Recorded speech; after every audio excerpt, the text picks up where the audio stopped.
What happens if you ignore what your customers want?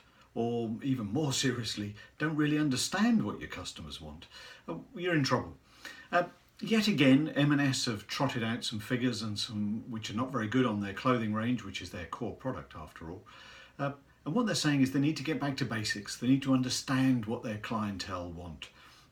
Now, it's very easy to point the finger at M&S, purely because they've struggled with this concept for many years.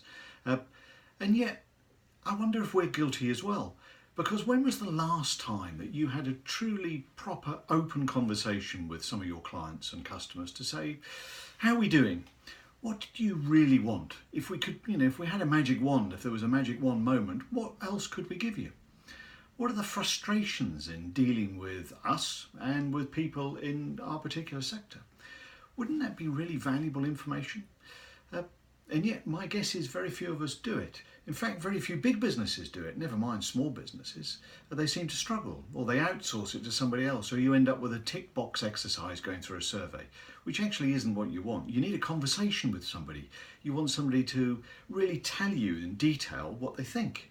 You want to listen to the ums and the ahs and the hesitations to be able to explore it. So I think my guess would be, don't outsource it to somebody else, but do it yourself. And how valuable would it be? I mean, there's tons of evidence to say actually you need in today's world to listen to what your customers want. And there's an article again in the Sunday Times today, which is headed in terms of listen and learn from customers to sell them more. Good communication, dialogue and feedback enables retailers, in this example, because it's a retail section of the paper, to understand what customers want. Doesn't sound that hard, does it? But I wonder why we don't do it, or whether we actually do it enough. So be interested in your comments.